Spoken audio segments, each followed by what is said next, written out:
Today's guest is Stephen Borrow. He's a partner at DMC Recruitment Group. Hey, Stephen, thank you for coming on the show.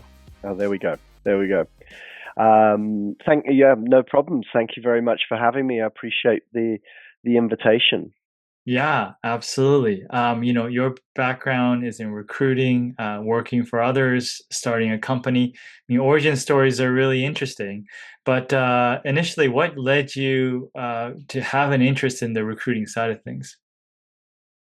I think you would get if you asked 1,000 recruiters, you would probably get the same answer for 999 of them, and I'm one that I fell into recruitment. I'm obviously from the UK, as you can tell from my accent, and I, to be fair, the recruiting industry is dramatically bigger in the UK, so there's more of a career um, there for it. But honestly, I went to an interview one day looking for, I guess, my first proper job out of university, and what happens is the recruiter leans across the desk to you and says, I wonder if you'd be interested maybe in being a recruiter yourself. And yeah, 20 odd years later, yeah, I'm still in the industry. So yeah. Yeah, for sure. And then why building materials?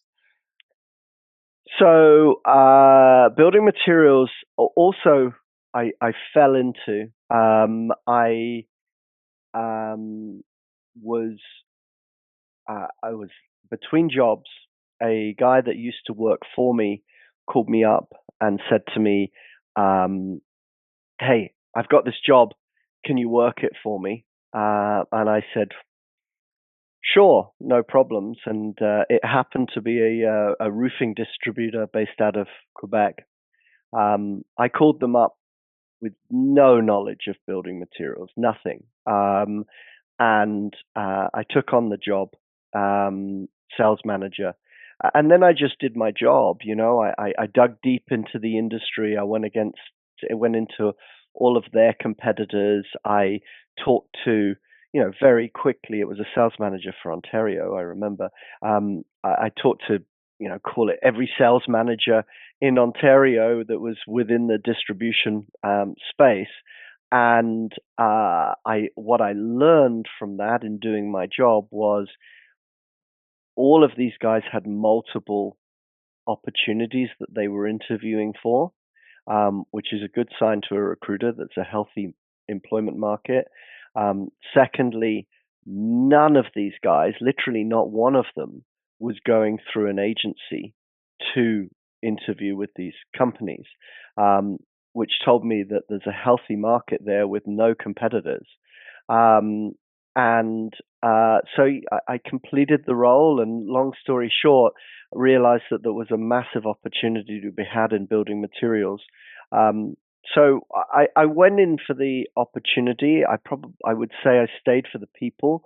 I came from a world where I recruited for the Bay Street crew and the big banks, big telcos, some of the huge industries out there. And I used to work for the big recruitment firms that service them. And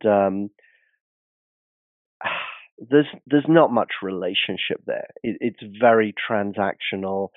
It's not particularly enjoyable environment.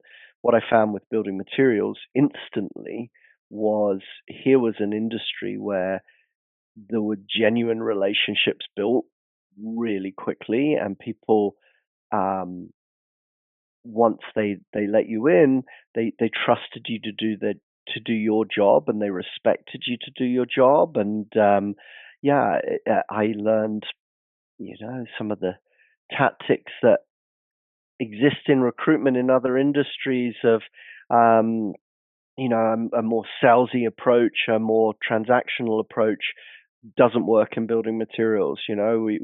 You make a promise, you back that up. I realized that extending guarantees is a thing. You work with someone, you make sure that they get the right person and for good into their role, and people appreciated that. And I don't mind doing that either when the relationship comes the other way. So yeah, I honestly I loved the industry. I loved the people within the industry. I still don't know what end of a hammer to hold, so don't ask me any technical questions today. But yeah, no, I've learned a lot about the industries, the challenges that the industry has in terms of attracting talent. Yeah, I what 16 years later, I think it is, still in building materials, running a team that specialize within building materials. So yeah. Yeah. For sure. Now that's interesting because I was recently talking to a logistics company, and he also has a warehousing business. He says the logistics side of the business is more transactional, and with transactional tactics would work, and then the warehousing business is more relational, Hmm. so more networking and whatnot. But you're saying within the recruiting side, if it's if it was the telcos or the technology companies, a little bit more transactional with building materials, those sort of tactics don't work. Relational aspect, extending guarantees. If there's a reciprocal relationship where, those sort of things work, where extend a courtesy and you get one back, it all works, right? So it's interesting, even within, sort of the same discipline, depending on the industry, those subtleties can lead. And I guess personal style has to do with it, right? Some people are very, very good at those transactional types of businesses, True. how they run, but some people are very good at running relational type. Yeah, yeah, no, I totally agree that, in terms of getting the right style of recruiter, obviously, as I now run a business, hiring the right people and, uh, you know, um, one of the challenges as you scale a business is ensuring that the quality is maintained as the business grows. And, our goal always is to try and ensure that the experience that any of our clients gets is exactly the same or better. I'm not going to pretend I'm the greatest recruiter in the whole world, or better than the partners within our business. We're proud of the name that we have in the industry and the reputation, and we want to build a business that you know grows that and encourages that in the industry rather than we never want that transactional minded person coming into our business because it just doesn't last, right? You can't. My clients always ask me, they're always like, well, how do I know you're good? Well, the simple fact is everyone knows everyone in building materials. So if you're not good, you don't survive. So I can't just sit and name you 5, 10 of my key clients, because they all know them, and you can't name drop in this industry unless you're delivering. So yeah, I feel like it's a business that's ultimately been built on the back of that mentality of serving serving a client and holding a quid pro quo relationship. Sure. So you've worked with companies, and you started your own. I think you're going on roughly 5 years now. 5 years, yeah.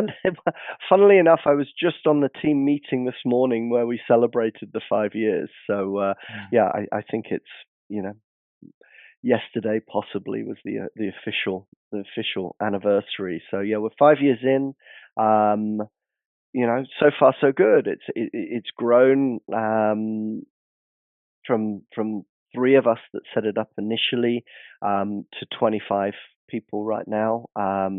We're predominantly building materials. The largest portion of our business is building materials, but we do have complementary recruiters that specialize in architecture and design, and also real estate and development because we found that Sure. they were uh, extremely similar Yeah. industries. So yeah. What's been your experience from, working from someone else, and what led to the decision of starting a company, Mhm. and how were your early years, when starting the company? So I've just to fill in one gap that probably will help you understand that. So the guy that called me up and said, "Hey, can you help me work this role?" He had just started his own company, so he was the first person in. I became the second person there after that job, and we built a business for 8 years together. Um, Ultimately, I left that because I didn't have the control and the equity aspects that, I was a little bit late, even though I was second in. I was second in, not in at the beginning. And, ultimately we differed a little bit in terms of our mentality towards specialization and the opportunity of building materials. Um, so, to answer your question, there was a little bit of experience there of having built a business, but build a business without the control. Whereas this time around, myself and my two business partners, Shauna and Alex, um, we've been able to build the business the way that we have wanted to do it. Um, for better or for worse, for example, like a great example of that is, all the big agencies love KPIs and, like real activity driven environments. Um, Scarred from those experiences, we've built a business that's almost anti KPIs. Now, you know, there are challenges with that as you grow, right? You'll understand that. In terms of visibility of business, in terms of running scorecards to understand the health of the business and the pipeline flow and all of that. It's challenging if you're not pushing activity. But ultimately it's important to us. The core of our values is to we have an environment where we believe we've built it around the consultant. So our job is to enable the consultant to be great at what they do, um, rather than the consultant work for us. That's always been our mentality. So yeah. Okay. And then so basically, yeah, just removing the roadblocks, giving resources. Um, So, give me some more color or specifics around the anti-KPI approach, because it's obviously you've tried it and you've honed it, but walk me through the various aspects that make an anti-KPI approach work. Um, so we work very, very hard in ways to enable the consultant to get to where they want to get to. Like um, you need to always believe that as long as you've hired the right person, their intentions are right. Like people are motivated to be successful. Everyone's motivated to be successful, and so rather than pushing them down and pushing them into a behavior that you want as in managing them, you know, rather we want to try to um, help them work out what their goal is, and then help them get to that goal. So kind of tuck in behind what they're doing and support them. That doesn't mean there's no accountability. It means they set their own goals. They therefore set their own activity standards. We can hold them accountable to that, but it's them that has set that level of performance that they're looking for. So yeah, our whole ethos is around that. It's a tricky one when you're hiring managers to manage those people, and they need to really learn and understand our culture to that. But so far so good. I mean, it's working well. We made the Globe and Mail's top growing companies list this year for first time of entry. And we're proud of that. We're proud of the team and the culture that we've got. We have a very tight group. The challenge, and no one underestimates that. The challenge is replicating that from 25 to 50, right? Like that's the next step for the evolution of our business is, well, can you have that tight group? Can you have that type culture? Can you have that allergy to KPIs still when you're a 50 consultant um, business? Because, I mean, you and I both know the opportunities there without, you know, a shadow of a doubt. I mean, we're talking, construction materials is like $550 billion, best guess. That's chat GBT or something's guessed at that, but I mean, impossible numbers to actually prove. But you and I both know that the scale of this industry across North America is just mind-boggling. So the opportunity to continue this growth is absolutely there if we can get the right systems and processes in place. Sure, for sure. You mentioned ChatGPT. How do you think AI will factor into talent and building materials and a talent strategy? um, I mean, uh, like every business out there, I'm sure we're all finding, you know, um, opportunities to just use it on an absolute basic level for, helping compose content to, whatever, checking emails to whatever. So there's the super basic level, which of course everyone's just dived straight into. There is also right now in the recruitment tech world a, a million new offerings that are coming through, and they fall into different buckets, right? I mean, the ones that we're most interested in are the ones that extend our reach, so our ability to find and uncover gems, in the marketplace. So if that AI can help us, then we're extremely interested. The place that I think it, you know, we do senior exec recruitment. So screening, I don't think is ever going to be a thing that we push through AI.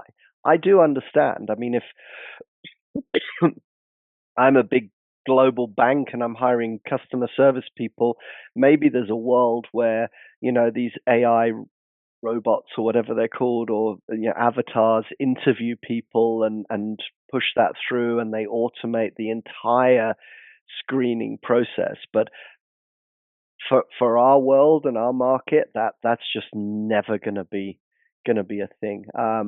But then there's also just AI, getting AI into the systems and the processes of a business, and looking at ways that it can speed up what we do. Again, it aligns to supporting the consultant. For us, I think for clients, if that was also part of your question, how should clients think about their talent acquisition strategy?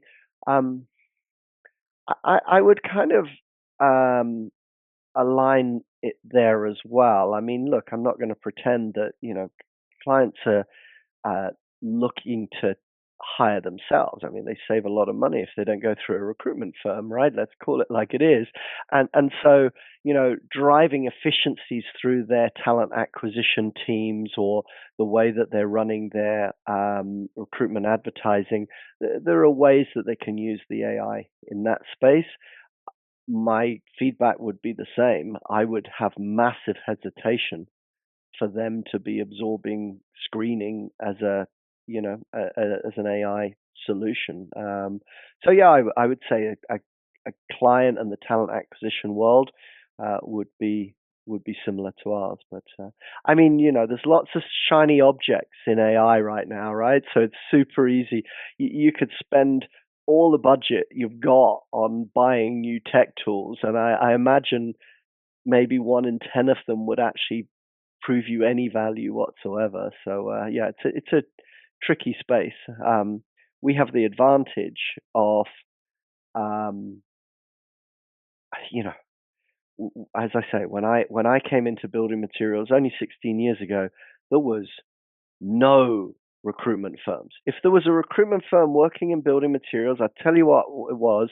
It was a generalist firm who, and I knew this because I came from those generalist firms, who would go, oh, building materials. Oh, give it to the manufacturing team. That sounds a bit weird. Like, just chuck it out there. There was no value given to this industry whatsoever in those big global recruitment businesses, and I think that's still the same thing now. So yeah, um, yeah, I think the building materials industry it suffered from not having the best recruitment services available to it over the years, and we're trying to change that. We're trying to be, on the edge of technology and service provision. But the reality is, there is, the tech world, the tech industry, even the financial services industry, they just do such volumes of recruitment that those recruiters are further to the tip of the spear in terms of absorbing AI. So we have an advantage to be able to sit back and learn from what they do, right? We don't have to be the ones that we don't have to trial it all out. We can sit and watch, and and equally, with respect, North American recruitment is a little bit behind, the European and Australian markets, Japanese markets, even. Um, and so we have the advantage of being able to watch what works in other markets and then bring on the stuff that does work. Yeah, I mean, one of the important things I'm picking up is, the research, right? The insight, right? Go in, you went in to, dig in and figure out, how active, these possible competitors were with the industry. You found out, there was nothing or next to nothing happening. I mean, that's a great place to be. Now, sometimes you get skeptical. You gotta ask yourself why, right? And why is it not happening? Yep. Because sometimes there isn't a market, but if you can get over that, then okay, right? Because you know, Yeah. you, I mean, competition makes it hard for everyone unless you have some sort of technology that's so proprietary and protected, which is, very little cases of that happening, right? So, Well, but now you see, because we are in and established in the market, yes. what's happening right now is that the employment market's not great in Europe, and so there's these masses and masses of recruitment firms over there.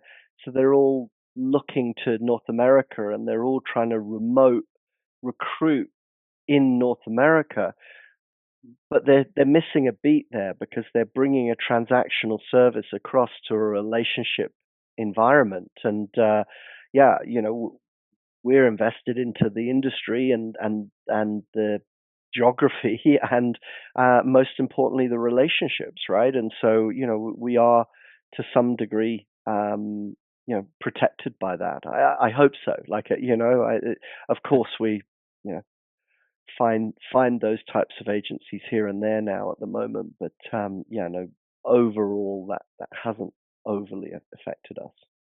Yeah, I mean, certainly being there early is powerful if you take that leap and have the courage to do that. So that's wonderful. And then also your insight on, hey, look, if we don't need to be first, don't be first, right? If Yes, there's yeah. another industry you can look to and say, hey, they can do the mistakes and there's no urgency to do it, that's definitely takes the pain out of it. And also, if there's some way Mm, you can cheaply find out and do those experiments, right?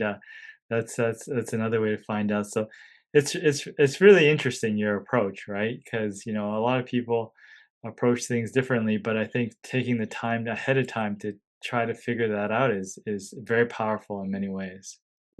thank you. Yeah. Uh, so some of it's just kind of instinct over a period of time doing it in working in the industry, I guess. But yeah, I mean, it's treated me personally extremely well. Like I just love the humans in this industry, and um, you c- you know trade show season is always a tiring season for all of us, but I do look forward to it. I genuinely look forward to going to the trade shows and seeing all of the same people because, yeah, I don't know. That's what I get off on and enjoy is the people. Awesome. Any other advice or things you commonly find yourself telling your clients or people that come to you for advice? Um, look, commonly right now, the biggest story in our world is the cost of living. Right, cost of living has impacted um, career decisions quite heavily and noticeably in the last year. So, I mean, we just January we launch our salary survey into sales reps across North America. We do that. Well, we have done Canada every year for the last few years. We've actually launched it to doing US and Canada this year, but we're seeing the results, and as expected, base salaries have pushed upwards. Actually, at the expense of commissions. So the total income hasn't necessarily changed a great deal, but cost of living has just meant that reps in particular, who traditionally maybe 60 to 80K type salaries, and then maybe earn 120 to 130 on top. Sorry, total comp. Those types of people just the 60K is almost not a living wage for those people, and so they just have had to push all those numbers upwards. So we've seen a consistent growth right across North America just on the base salary there. So that's an interesting thing. It's also come with an improvement in happiness for those same reps. So that's interesting as well. The security, and it goes against traditional thinking, right? The traditional client looks at it and goes, "Well, I'll pay him handsomely if he makes all the sales, but if he doesn't, then why should I be paying him? He's a sales guy." Everyone understands that, but I think the realities of cost of living has just meant that that base security needs to have gone up. So Yeah, most of our clients have experienced that. So if you're asking me, kind of what are people asking us about on the sure. candidate side, for sure there Yeah. has How been about pressure. as you were saying, I just thought of something. How is the, because for a while there during COVID, doing things remotely was quite common. Obviously, for reps, they are remote, right? In many cases, because they're traveling. But how is that as a incentive? Either on the candidate side or the company side, is that appealing, or are companies backing away from remote? Are they Yeah. expecting in office, and is that effective? Which way? Which way are you seeing it? Hybrid all the way would be my response to that. Yeah, for sure, there was a kind of drag them back to the office approach, and there was some winners and losers on that on that kind of approach. But I think flexibility is really the place, and most uh, happiness is derived from the hybrid nature. But I will say, I think candidates have learned that a little bit of office time is okay and good for them. I rarely find people that are purely looking for that remote entirely role these days. It was all exciting and it was all cool and trendy across COVID, and it was necessity as well, obviously. But I think, yeah, it's been a thing. And for the last 16 years, I've run a remote team. We actually call ourselves a dispersed team rather than a remote team these days, and we really emphasize the team side. But the reality is, a lot of my team sit in their home, like I am right now, and work from home all day long. And mental health is a thing, right? Like managing their mental health is a very big part of the support that we have to give our team. And I think it's going to be the same no matter what your job is. Like that kind of solitary existence is hard on the human. So. Yeah, for sure. All right. Yeah, there's no, those are great insights. Is there anything else that I haven't asked you that you wanted to share? I don't know. I feel like I could talk about building materials and recruitment all day long. um, so no, not really. I mean, as I say, we love the industry. We love the fact that it's been so kind to us and absorbed. We I believe we've brought a best in class recruitment service to the industry, but it's definitely absorbed us and welcomed us and continues to do so. So yeah, I'm thankful to all those candidates who've trusted us with their careers, and I'm thankful to the clients that have leaned on us and trusted us to help support them. So yeah, I love it.